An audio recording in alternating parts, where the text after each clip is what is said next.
आज हम अपनी बात को आगे बढ़ाते हैं इस वीडियो में और बात करते हैं नेगेटिव ट्रांसफ़र ऑफ लर्निंग की, कि नेगेटिव ट्रांसफ़र ऑफ लर्निंग क्या होती है। हिंदी भाषा में इसे नकारात्मक अधिगम स्थानांतरण कहते हैं या ऋणात्मक अधिगम स्थानांतरण कहते हैं।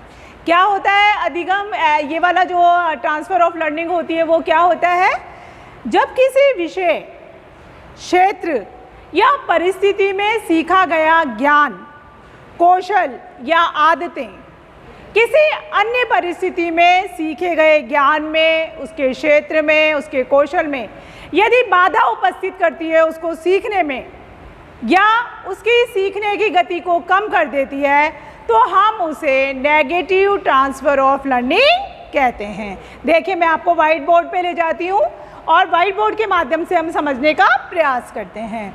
देखिए लिखा हुआ है नकारात्मक स्थानांतरण का अर्थ क्या है, जब किसी एक क्षेत्र, विषय और परिस्थिति में सीखे गए ज्ञान को जब किसी अन्य क्षेत्र या परिस्थिति में हम प्रयोग करते हैं, उसका उपयोग करते हैं, यदि वो सीखा हुआ, पूर्व परिस्थिति में सीखा हुआ ज्ञान अब जहाँ हम सीख रहे हैं वहाँ बाधा उपस्थित करता है या उसके सीखने की गति को कम कर देता है, धीमा कर देता है, तो वो नेगेटिव ट्रांसफ़र ऑफ लर्निंग कहलाता है।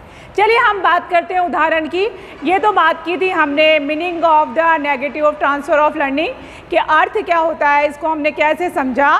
पर जब हम आरपीएससी का पेपर देने के लिए जाते हैं, तैयारी करते हैं, तो वहाँ सब्जेक्टिव कुछ नहीं होता है, वहाँ पर एग्ज़ाम्पल आते हैं, तो कुछ एग्ज़ाम्पलों को हम दृष्टिपात करते हैं, देखते हैं, उन पर प्रकाश डालते हैं। आप भी कोशिश कीजिएगा दैनिक जीवन में देखने की कि कहाँ पर पॉजिटिव ट्रांसफ़र ऑफ लर्निंग हो रही है और कहाँ पर नेगेटिव ट्रांसफ़र ऑफ लर्निंग हो रही है। पहला एग्ज़ाम्पल हम ले रहे हैं यहाँ पर कि साइकिल चलाने का जो ज्ञान है वो कार चलाने में बाधा उत्पन्न करता है। साइकिल चलाना अलग बात है और कार चलाना अलग बात है। इसी से संबंधित एक और एग्जाम्पल मैं आपको बताती हूँ, वो भी नेगेटिव ट्रांसफ़र ऑफ लर्निंग का एग्जाम्पल है। अंग्रेजी टाइपिंग जब हम करते हैं, अंग्रेजी टाइप करना जब हम सीखते हैं, हमने सीख लिया, लेकिन जब हम हिंदी टाइपिंग सीखते हैं तो जो हमारा जो प्रीवियस नॉलेज है, सीखा हुआ ज्ञान है अंग्रेजी टाइपिंग का, वो हिंदी भाषा का जब टंकण हम सीखते हैं तो वो उसमें रुकावट उत्पन्न करता है, उसकी गति को धीमा कर देता है। बहुत पॉपुलर, बहुत प्रसिद्ध, बहुत महत्वपूर्ण उदाहरण है जो घूम फिर के एग्ज़ाम के जो प्रश्न पत्र होता है उसमें हमें दिखाई देते हैं। फिर देखेंगे एक और बात, यहाँ पर एक और उदाहरण के माध्यम से मैं आपको बता रही हूँ। हिंदी भाषा में गिनती सीखने पर जब हम अंग्रेजी भाषा की गिनती सीखते हैं तो हिंदी भाषा की गिनती की जो बनावट होती है वो अंग्रेजी भाषा की गिनती सीखने में हमेशा बाधा उपस्थित करती है। देखिए 3 एग्जाम्पल की हमने बात की, इसमें से एक एग्जाम्पल पूर्व जो भी कंपटीशन एग्ज़ाम थे उनमें आ चुके हैं, प्रश्न पत्र में छप चुके हैं। अब देखिए अगला, देखिए साइकिल को ठीक करने वाले को साइकिल मैकेनिक कहा जाता है।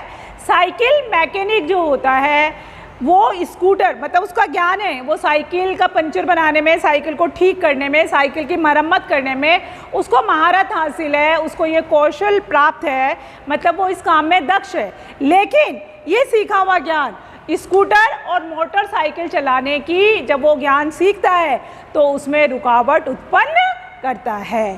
फिर आप देखेंगे एक क्रिकेट खेलने का ज्ञान, जो क्रिकेट के नियम है, रूल ऑफ रेगुलेशन है, क्रिकेट खेलने का जो ज्ञान है वो फुटबॉल प्लेयर को बाधा उपस्थित करता है। कुछ एग्जाम्पल्स हैं जो एग्ज़ाम में बार बार आ चुके हैं। फिर देखेंगे अब हम हिंदी भाषा में जो वार्तालाप करते हैं, आप देखेंगे हमारा मुंह कैसे खुलता है। यहाँ पर आप देखेंगे जबड़ा, तालव, कंठस्थ, दंत्व, तो आप ये देखेंगे हम किस तरह से अपनी भाषा का उच्चारण करते हैं, वार्तालाप करते हैं हिंदी में। अब ये हिंदी में जिस भी गति से हम वार्तालाप करते हैं, ये जो हमें दक्षता हासिल है बोलने की, जब हम ऐसा ही फ्लुएंसी, इंग्लिश की फ्लुएंसी में बात करते हैं, इंग्लिश में बात करते हैं, तो वो प्रभाविता नहीं आती है, फ्लुएंसी नहीं आ पाती है, धारा प्रवाह कम हो जाती है। तो जो सीखने की गति है या बोलने की जो गति होती है इंग्लिश कम्युनिकेशन में, वो थोड़ी सी कम हो जाती है।